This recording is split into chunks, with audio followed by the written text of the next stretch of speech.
Hello, and welcome to I Am Not For Everyone, the podcast for those looking to release shame, heal from trauma, and feel really, really good being their fully expressed, authentic selves. My name's Dr. Lee, and I am a doctorally prepared nurse practitioner and a certified clinical trauma professional, as well as a mom, wife, and a human being navigating the world with complex PTSD. Season 1 of this podcast came about because I was tired of spending decades living in a shame-filled, trauma-laden body and brain. And after doing a lot of work and learning how to return to a safe, grounded place in my life, I knew it was time for me to take my experience in education and use my voice to unsilence myself, to release the leftover shame, and to give others permission to do the same. On season 2 of this podcast, I'm going to be sharing my experience in education. But even more importantly, I'm going to be bringing on some incredible guests who are going to unsilence themselves. They're going to share their own stories of trauma, shame, and their journeys to healing, resiliency, and self-acceptance. While I believe these episodes will be deeply impactful, I do want to add a disclaimer that we're going to be talking about some potentially triggering topics. So please take the invitation to pause or skip or fast forward on any episode, and to treat yourself gracefully and kindly after each time that you listen. Let's dive in.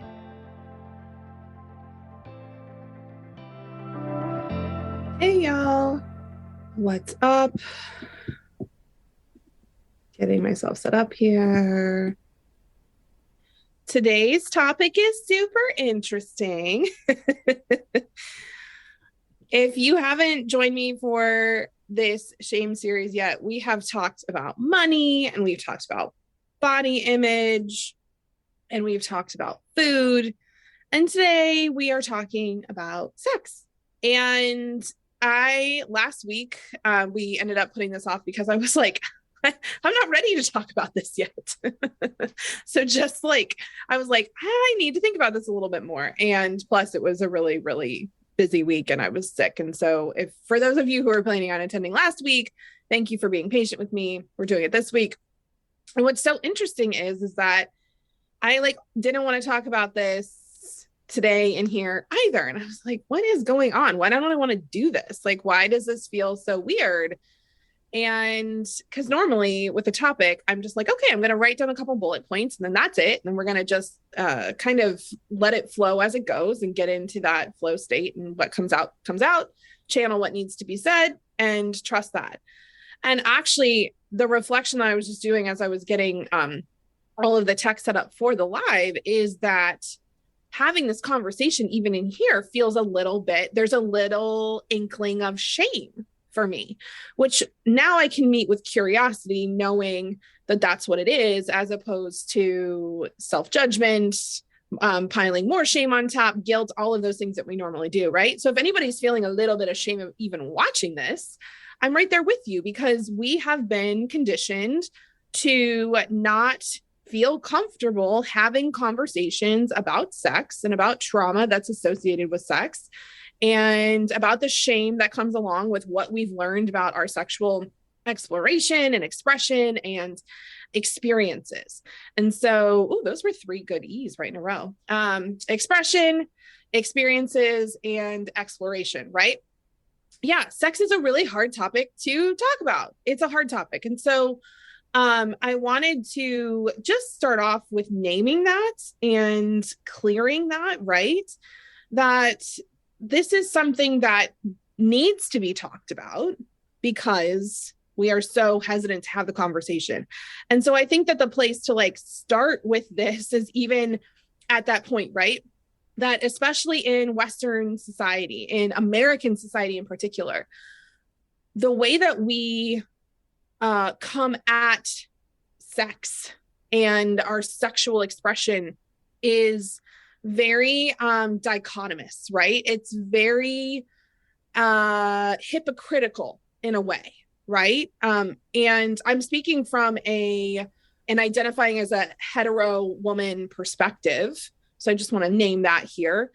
I know as a heterosexual cis woman that for me, what I was taught about sex, what I was taught about my sexual expression, my sexual exploration, about all of those things was very confusing, right? Was very confusing. And during our body image chat, we talked about the fact that a lot of us have had, those of us who identify as women have felt the objectification of our bodies, right? Is like we were taught that our bodies are objects and that the way that other people perceive them and how we look, our external expression is to be judged and critiqued and like understood by others. And that's where a lot of our worth comes from. And so what I think is so fascinating is that for in our society in general, there's a lot of shame around our body image expression when it is tied to our sexuality, right? And this happens for women identifying people as well. In fact, for trans humans, for non-binary humans, for men, people who identify as men, for all of us, our sexuality is tied up in our body image, right? It's tied up in the external judgment and perception of ourselves by others. And speaking from the hetero cis woman perspective, you go on Instagram, you go on TikTok, you go in a lot of these places, you go on the news media, right? You pick up a magazine at the grocery store and it's talking about the objectification of our bodies from a sexual perspective a lot of the time, right? It's looking at breast augmentations, it's looking in plastic surgery botches, it's looking at who is sleeping with whom, who's stepping out on whom, where the affairs are, what their relationships look like, which inherently implies sex, right? There is the saying of sex sells when it comes to media. We look at our movies. We look at all of the places, our advertising, right? All of the places where there is a large emphasis on the sexuality of women. And yet we are also taught that our sexuality is something that we should feel ashamed about as well. So it's very confusing to see pictures of Kim Kardashian or see people get famous for sex tapes and see people get famous for the sexual expression of their bodies. J-Lo, Halle Berry, right? The James Bond girls. We see that their sexuality is pedestalized, is put up as this is the ideal way that a woman expresses her sexual identity through her body. And yet, then if that woman is actually going to go out and have sex, or if that woman has an affair, or if that woman does something from a sexual perspective that society doesn't approve of, then her name gets dragged through the mud, right? And so I grew up with that duality of I want to feel sexy and I want to look sexy. I want to, I'm looking at my body as an object for other people to use and for other people to view and for other people to judge. And so I need to be cognizant of that. And also my own sexual pleasure, my own sexual experiences, a lot of that, there was a lot of shame around that, right? My sexual pleasure isn't something that I should be thinking about as a teenager.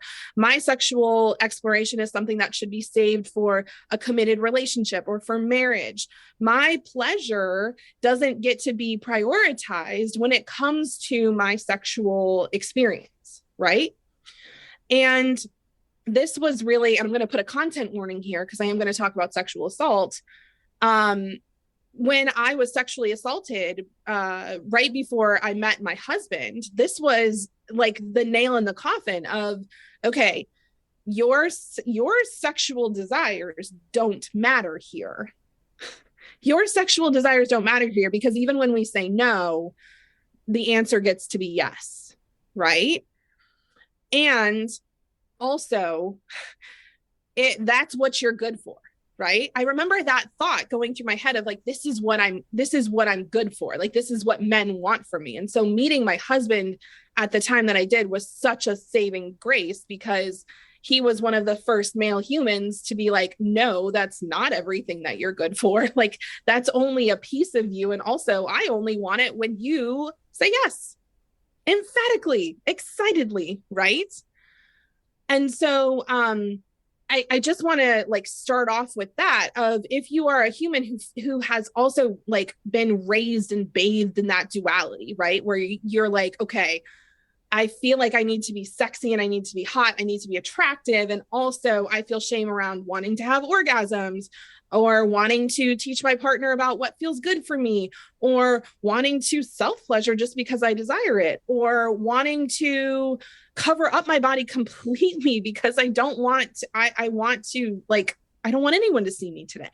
It doesn't feel good to be seen today. Or I want to walk around naked because that does feel good.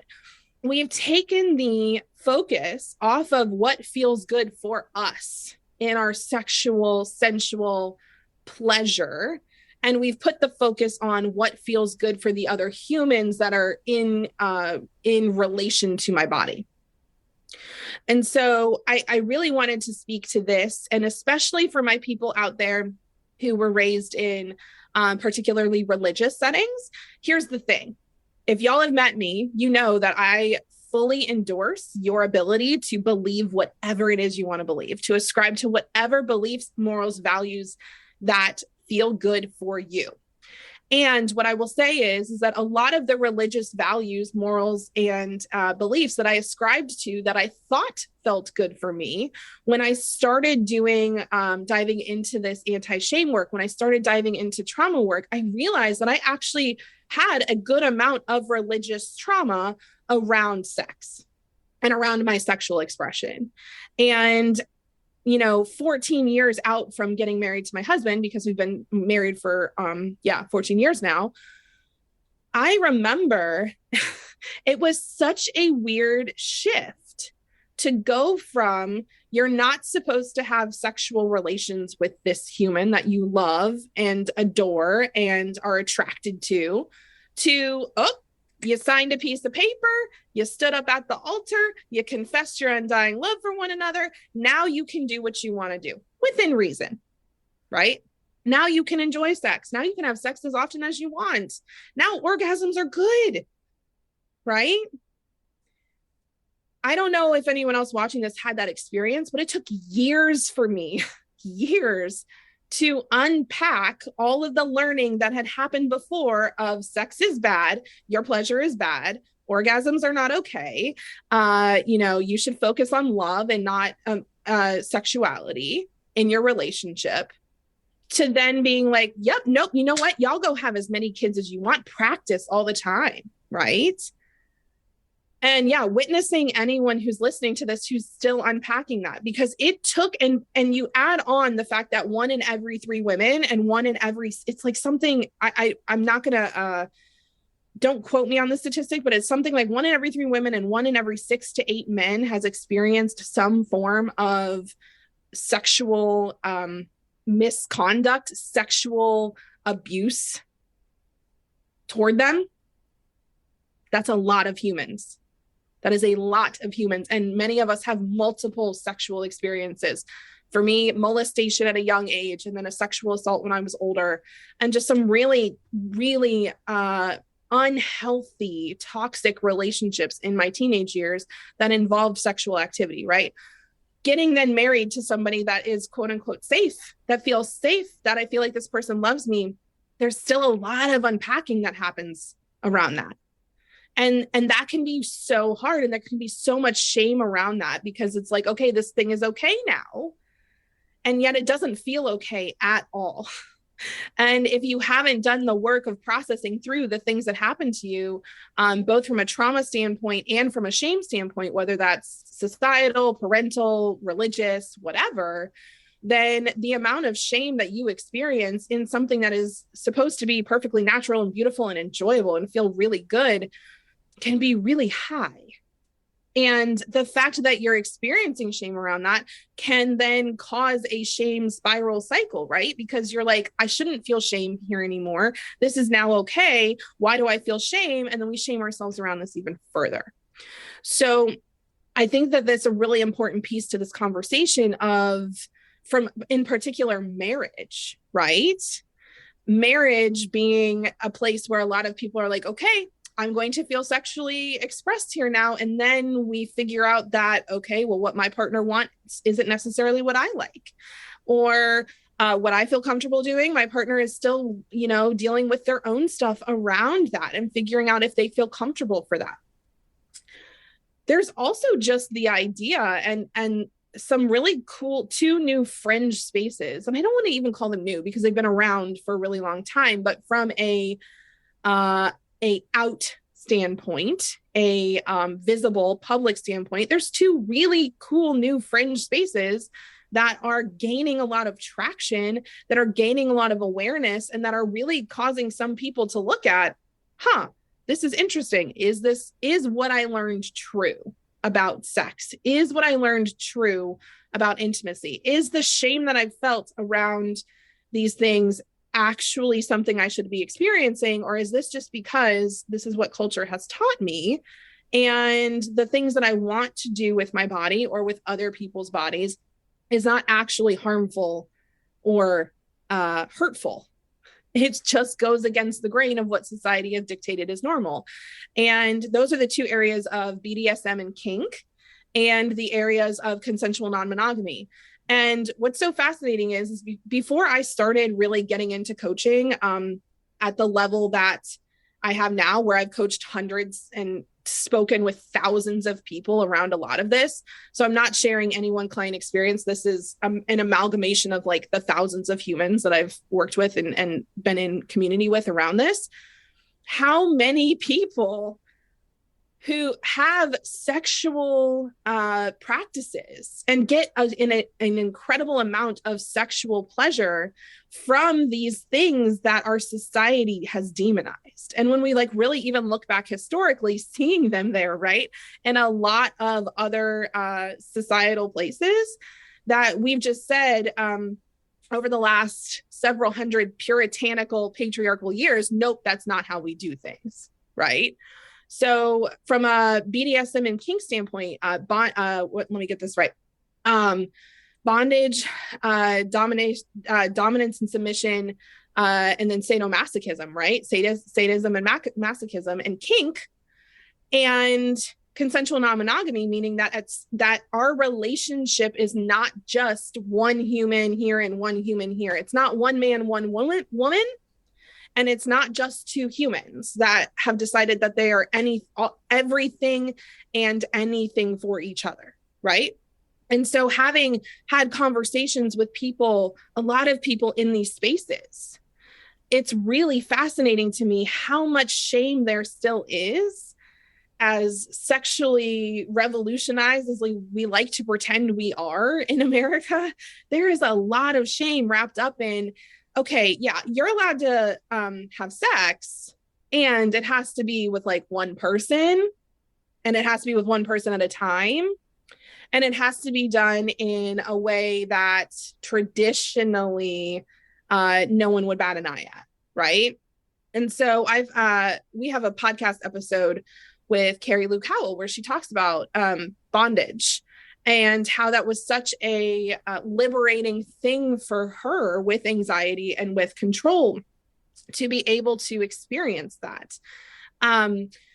I've had clients tell me that like their relationships are so much better when they implement consensual non-monogamy, or when they implement a dominance and submission, either solely from a sexual standpoint or more from a all the time standpoint in their relationship, because it really helps with attachment wounds. It helps with security. It helps them feel safe.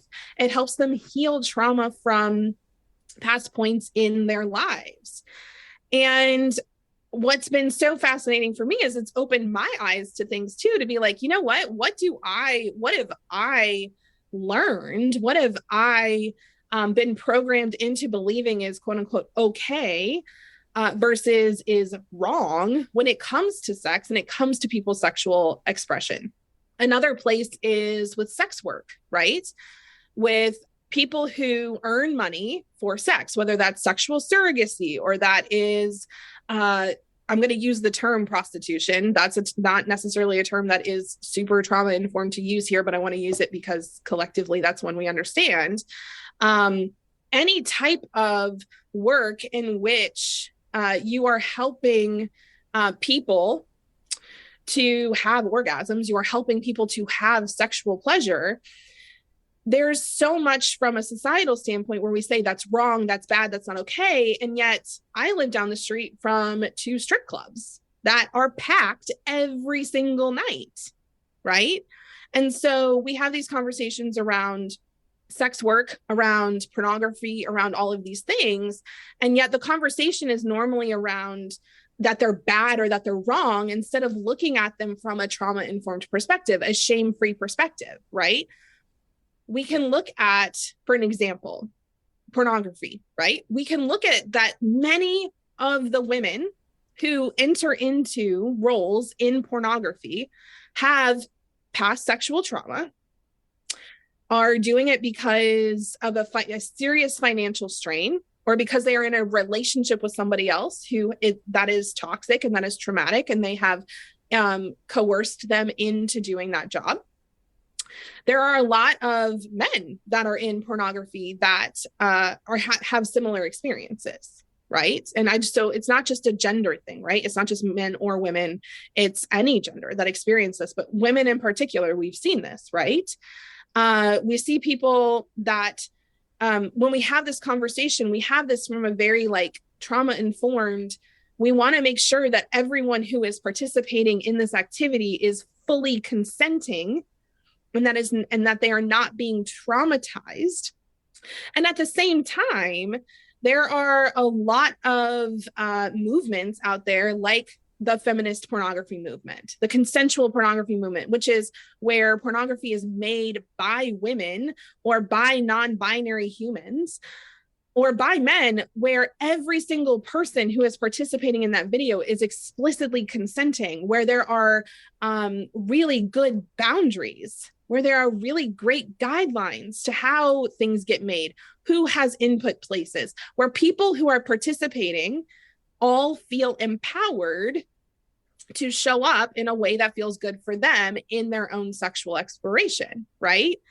And what I find so fascinating is that this conversation over here around creating consensual, feminist, empowered pornography is not a conversation that we're willing to have. That's a conversation that has a lot of shame around it. And usually we say, these people should be ashamed of themselves. And yet the pornography industry is billions of dollars a year, right? Go to any hotel and tell me that that's not available to you, right? So when we think about this, we are implicitly implying that something is okay. And then we are explicitly saying, but to do this from an empowered perspective is not okay. And this is where I get a little heated and fired up, right? Because as a society, we keep doing this around sex. We keep saying implicitly that things are okay, that actually are relatively traumatic and harmful and hurtful. And then we keep saying explicitly that where we try to find empowerment in sexual expression, that is not okay, that is the shame, that is the place that we should be experiencing shame.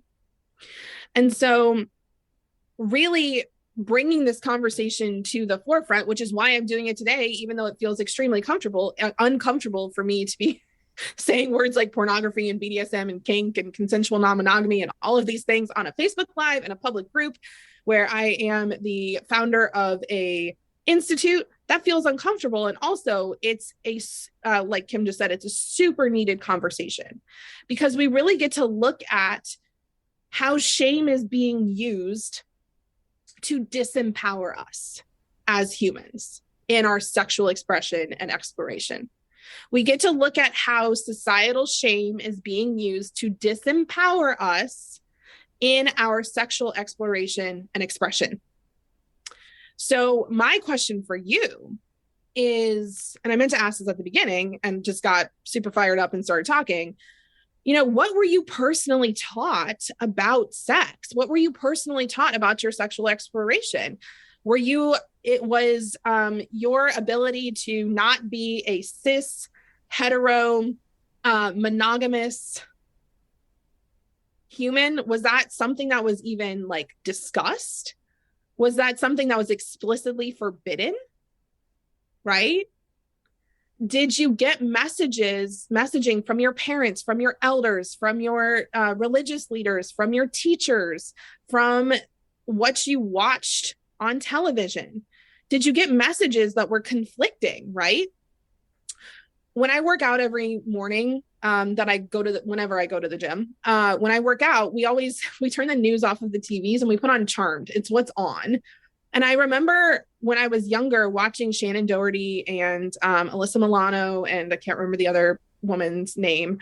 I remember watching them and seeing their outfits, and they wore such sexy outfits. And I remember being like, that's not professional attire. Like that's not allowed to be worn into an office setting or into a police station or into a law office. Like that's not okay. And I, even at that younger age, recognized that they were creating sexual characters for a reason, right? They wanted to portray these women as very, very sexy witches, right? Now, as an adult, I think it's freaking awesome, and not for the reason that I think that the show creators did it, because I think it's amazing that these women are coming into offices wearing whatever the heck they want and being very powerful and being empowered to show up in the way that they desire to show up. I think it's really freaking cool. And I think about the messaging that my 13-year-old self got watching that, of this is how you need to dress. This is how women are expected to show up. Like, if you want to be attractive, this is that, right? I think of the messaging I got around, you don't have to wait until marriage for sex, but you definitely want to wait until you are with the love of your life, right? And I remember feeling really conflicted about that when I did then decide to explore sexually, and feeling like a lot of shame around that. I remember feeling a lot of shame when, and I'll put another trigger warning here. I remember feeling a lot of shame when I was sexually assaulted, because the police officers asked me everything about my sexual past, which I didn't know was not necessary or not a good way to conduct an investigation into a woman being almost raped. I was just like, oh, this is the information that they need. This is what they're just doing their job, not recognizing that my sexual history had absolutely nothing to do with what had happened that night. Right? I remember learning about non-binary and learning about the fact that, some people just stayed with their partners and didn't get married. That marriage wasn't the only option, right? That you could have a long-term committed partnership. I remember just very recently learning that people are in very loving, committed relationships with more than one human, and they all talk to each other, and it all works out, and they raise kids together, and they live together, and it's this very supportive environment, and it's not just a couple. I remember learning all of these things. I remember learning about that there are multiple different ways for a woman to have an orgasm that does not just involve penetrative sex. I remember learning about, in health class, right? Do y'all remember health class, where you learned about penetrative sex and that was it? And you learned about sexually transmitted infections and that was it. And they separated out the girls and the boys, which I don't even know how they do that anymore. And they taught the girls about periods and penetrative sex over here, and they taught the boys about whatever they taught them about. I don't even know what they taught them about, right? But there's so much sexual expression, and there's so much gender conforming, binary gender conforming things happening there, where we're really not teaching kids what they need to know necessarily, right? One of the things that I learned about sexual education for my children was to ask the question, are you planning on, do you like girls, boys, or both? Or other, right? Are you hetero? Are you heterosexual? Are you homosexual? Are you bisexual? Are you pansexual? What do you think you are? What information do you need? right? And if I'm not the person that's fully equipped to give you all of that information, then it's my job as your parent to find someone or find another resource that can give you that, right? But I remember when I was a kid 20 years ago, 25 years ago, it was, I'm going to teach you everything about boys. And there was not even a question of whether or not I might be attracted to women, right? So thinking about where shame can come in all of those places. Where does shame come in for you? I learned a new term the other day that I thought was really fascinating, heteroflexible, which is like, yeah, I'm generally attracted to people of the opposite sex, which again, gender is binary. I'm typically, if I'm a woman, I'm typically attracted to people who present as male. If I'm a man, typically am attracted to people who identify as female or a woman. And every now and then,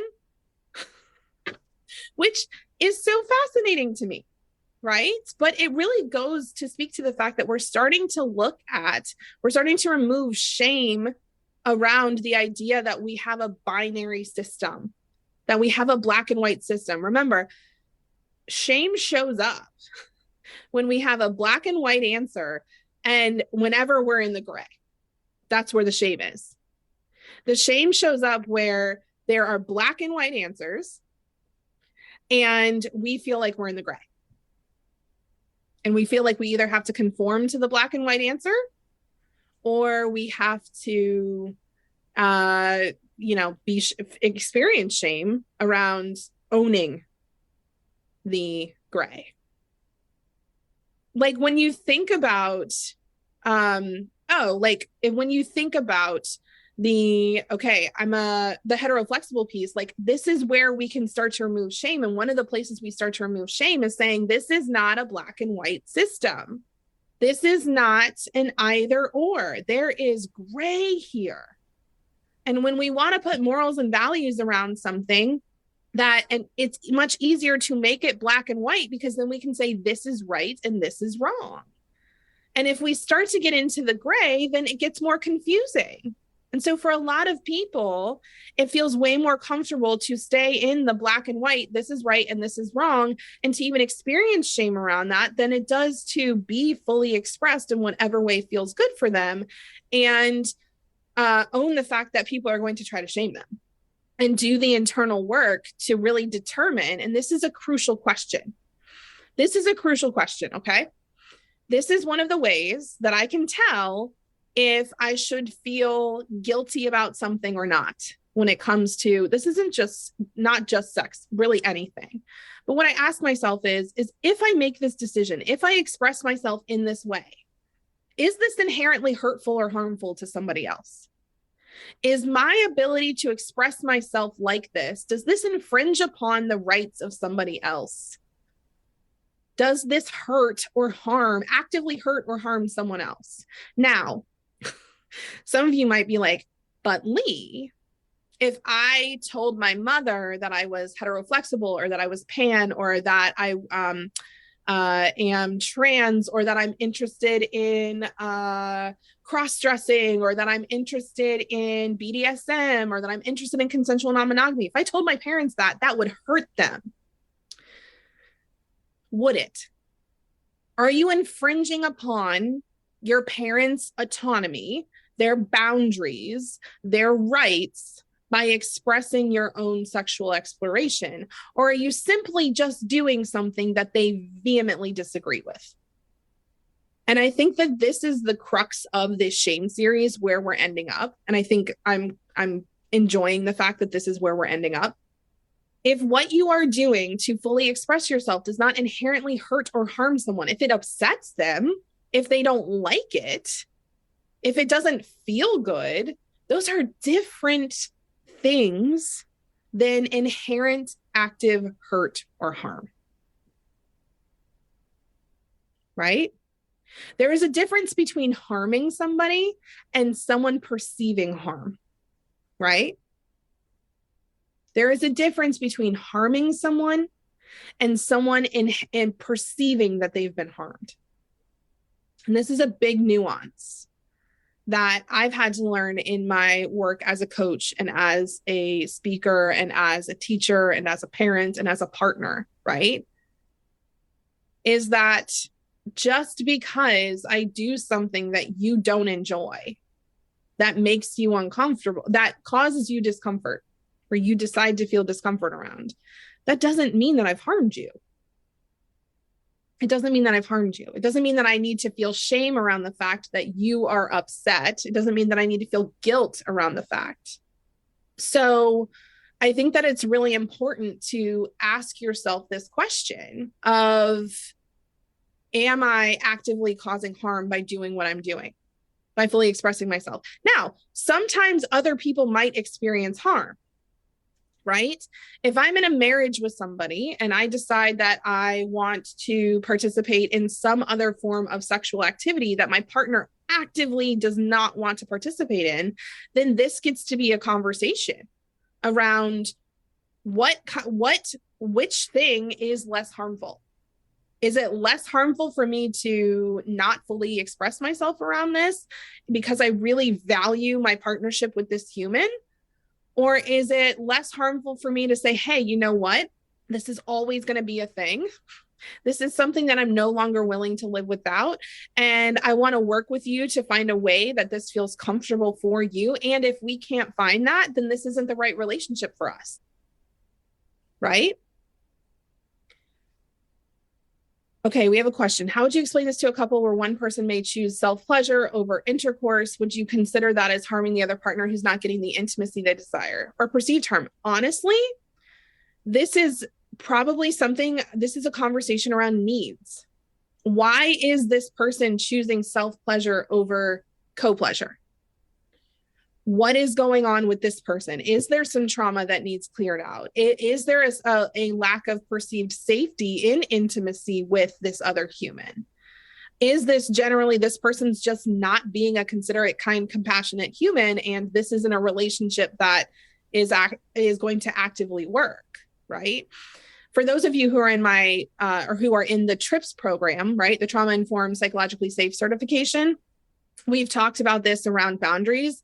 And we've had conversations around boundaries, around needs, and around communication and around attachment styles, right? And so if we're in relationship with somebody and they have a fundamentally different attachment style, especially sexually, then this is something that we're going to have to work through to figure out how we can be intimately connected with one another and both feel like we're getting our needs met.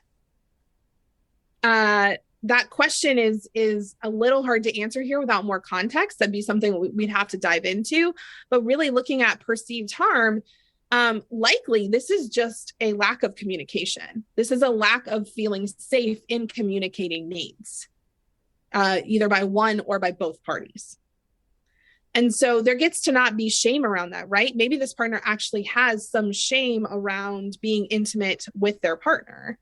And so that conversation gets to be had. We get to create some safe space for that conversation to be had. And yes, I think, Kim, your point here that self-pleasure and co-pleasure are both very important and can both coexist together. This is something that we are also not taught. Coming back to that pornography conversation, a lot of men are taught that pornography is the way to get their sexual needs met because their partners aren't going to be able to meet their sexual needs. A lot of men are taught that they are going to be more sexual or have more desire than their partners. Think about societally how we set this up. That, boys will be boys.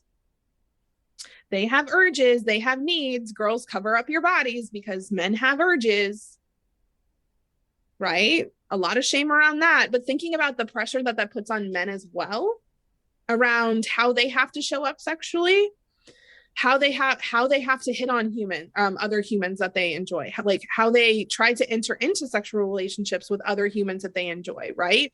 The way that society has taught this is unfortunately very shame-filled and very stereotypical and very black and white and very, this is how you show up as a man and this is how you show up as a woman. And so And again, we're not even having a conversation about our non-binary folks in the middle, which is so problematic.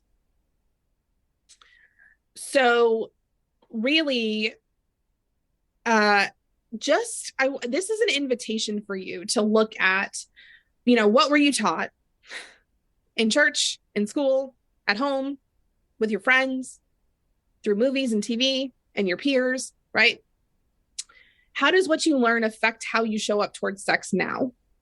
Where is the shame? Where is the shame? What are the traumatic experiences that you went through where you maybe learned something that was a survival mechanism at the time, but was hurtful moving forward?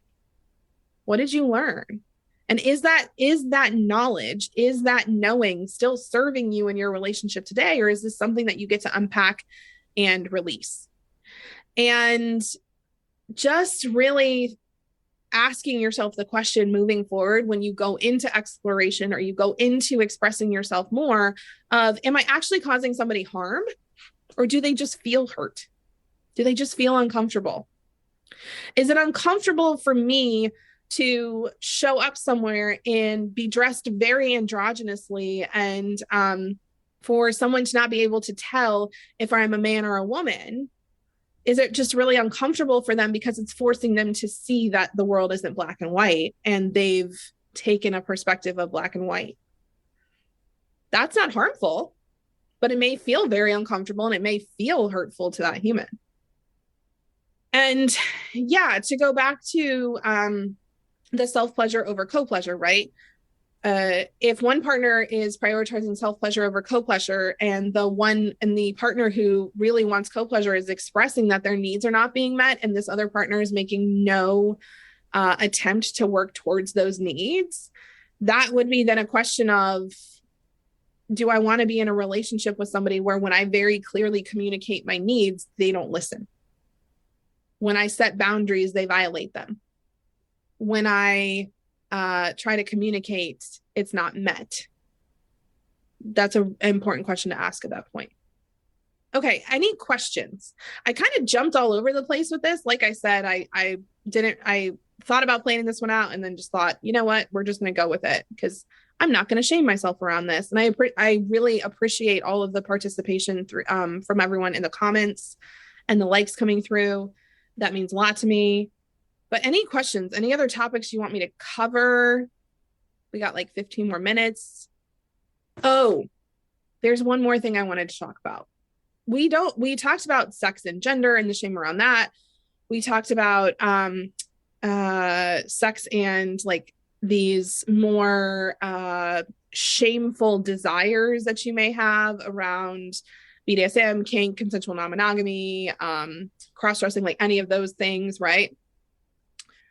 The one thing that we haven't talked about is race and ethnicity, which I think is really huge. And I wanted to give this credence because this was something that is directly from a generational standpoint, a big thing in my life, right? And I know is a big thing in a lot of multiracial or non-white humans' lives, right? Is having sex, procreating with other humans that are not the same skin color as you, or who are not the same ethnicity as you, or who are not the same religion as you too. That's a big thing as well. But anyone who is from a cultural standpoint different than you, sex can be it can be more complicated, right? So I don't know if y'all know this. I just found out this the other day. My husband was telling me this, that the last state to take, I'm going to butcher the way you say it, but I think it's miscegenation, basically interracial marriage. The last state to make interracial marriage legal was Alabama in 2000. That was 20 years ago, y'all. 22 at this point. Up until 22 years ago, on the books, technically, interracial marriage was illegal and sex between races was illegal in Alabama. A lot of states, I live in Ohio and Pennsylvania kind of had it going on. 1770, or I think it was like 1770 something. They were like, it's fine. Whatever. Right? But this is something that still continues through culturally. Think about the stereotypes about white women with black men, and us fetishizing black bodies, black male bodies, and black female bodies, and specific appendages and parts of black male bodies and black female bodies. Think about what we say from a sexual perspective, objectification of Asian male bodies, right? I don't even have to tell you these stereotypes. I don't even have to say these generalizations out loud. They're popping up in your brain, right? Think about what we say from an objectification of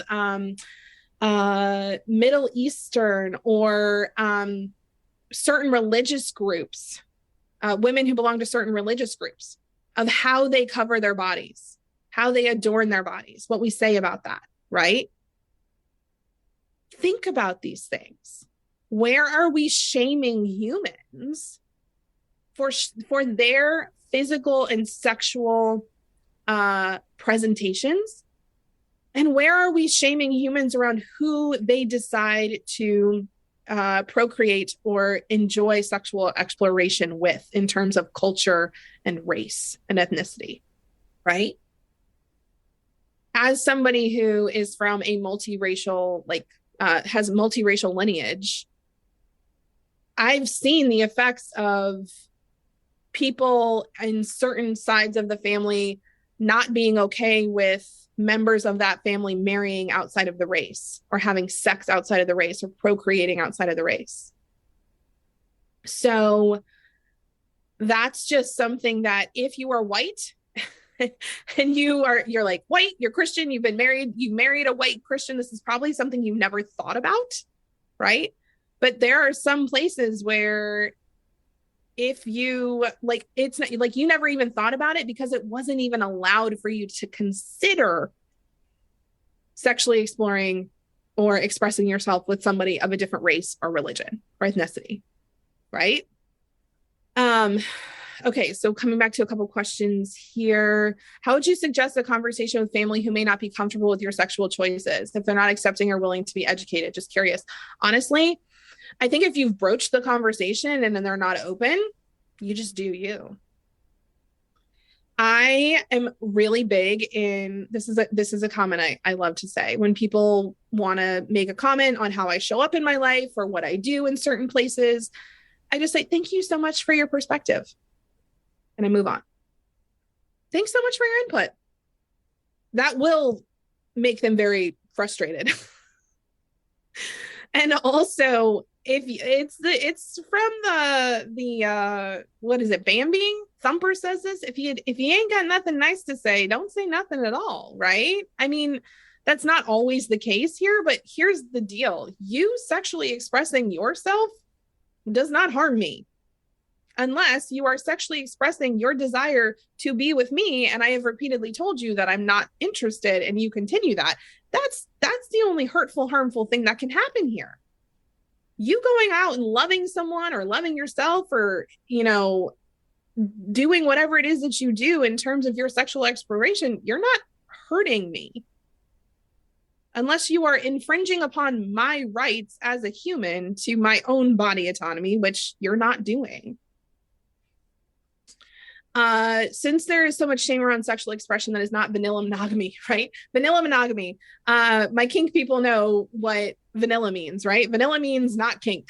It means all of the stuff that normal, quote unquote, normal people do, which again, even looking at that languaging, right? There is a separation. There is a shame piece there that people who participate in BDSM or kink or any of these other things are not, quote unquote, normal.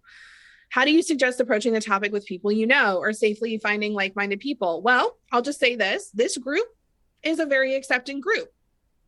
Finding like-minded people here, I would hope that anyone in this group who desires to shame anyone over their sexual exploration, their gender presentation, their orientation, anything like that, I would think that after today, they're probably not going to be in here anymore if they watch this. So if you want to stick around and learn too, that's great. But this is a group here that gets to feel safe. But there's a lot of groups out there and this is something that just from being in community with my clients has been really big around finding a polyamory or a lifestyle or a BDSM site or a club or a group. Like they exist on Facebook, y'all. Really, some good reads, I think, are Unbound, Woman's Guide to Power. Another really great book is Polysecure. There's one called, and I haven't read it yet, but it's called, I think, Ethical Slut. And there's, which is beautiful. I've heard lots of really amazing reviews about it. There's some great books on learning about non-binary and transgender. I think giving people resources to learn is huge, where you don't have to do the education yourself, right? People who want to understand you, people who want to understand more about this, it's not your job to do the emotional, physical, mental labor of teaching them about how you want to express yourself. It's their job to do that. And if you have a nice list of resources that you can give people, that's really helpful, because a lot of people don't know where to start, and we don't want them to find quote unquote bad resources, right? We don't want them to find resources that are only going to cause more confusion or more shame. Yeah, Kristen, my philosophy is don't be an a-hole. If you aren't hurting someone, then let yourself, then live and let live. Great question, Sarada. I think I'm saying that right. Let me know if I'm saying that right. What about people who shame themselves? Well, first of all, you're in the right place, because self-shame is a huge thing. As somebody who's experienced a ton of self-shame, as somebody who works with people one-on-one, collectively, in large group settings that experience shame, one of the things I love to teach is the opposite action approach. So, and my therapist taught me this, and it's been profoundly helpful. Whenever I notice that I am experiencing shame, and we can tell when we're experiencing shame, everyone can think of an experience where they felt ashamed, and you can tell me exactly what happened in your body. There's usually some contraction, some downcast eyes, some hiding, some running away, some flushing, some blushing, some feeling like they're going to throw up, feeling like they want to scream or yell. Like there's some sort of physiological response that happens when you feel shame, right? And so we don't want to perpetuate the shame by shaming ourselves when we feel shame, right? So the opposite action approach is where when you notice you're feeling shame, you let yourself feel the shame. You don't make yourself wrong for experiencing shame. We identify where the shame is coming from. Why am I feeling ashamed right now? Well, my parent said this, or my partner said this, or someone did this, and it reminded me of this experience over here. Okay, great. That's what's got us in the shame place. What am I desiring to do from the shame space? Well, I'm desiring to hide. I'm desiring to lash out. I'm desiring to fawn. I'm desiring to go into whatever trauma response that is how I learned how to deal with shame as a child, right? So some of us learn to internalize, some of us learn to externalize when we experience shame. Some of us learn to fight or to fawn. Some of us learn to flee or to turn inward and freeze, right? And I have podcast episodes and lives in here on every single one of those trauma responses that you can go back and search for. But if my desire is to fight, right, is to get defensive and get mean, okay, what's the opposite action of that? Well, the opposite action would be to say, hey, I'm experiencing some shame around this, and I feel like I'm going to say something rude or something mean, or I'm going to get really defensive. So I just want to name that. Or if the desire is to flee or to turn inward or to cut yourself off from other people, then the thing would be like, hey, I'm experiencing a lot of shame, and could you just give me a hug, or can you just hold my hand, and I might cry a little bit, but or can you just stay in the room with me so I'm not alone, but I can kind of process through this, right? The opposite action. We don't want to take action from the shame space. We want to witness it. We want to see it. We want to love it. We want to give it compassion. And we want to take opposite action, because shame tells us to cut ourselves off. And love, it's a lot easier to love ourselves and accept ourselves in community with other humans. Okay. So I immensely enjoyed this. next week, I've got a little bit of surprise for you and what we're going to be talking about. So I have not publicly announced this, but I have a really, really cool course. The Institute has a really cool course coming out, launching next week. And y'all are going to be the first ones to hear about it. And in response to that, or in preparation for that, I'm going to be doing a live all about shame and trauma in entrepreneurship. And so any of my entrepreneurs in here, or my service providers, my caring professionals in here, anyone who is really like, oh man, I want to learn how to set up trauma-informed spaces and create containers for my clients, and like really just have good relationships with all the people that I do business with or that I work with.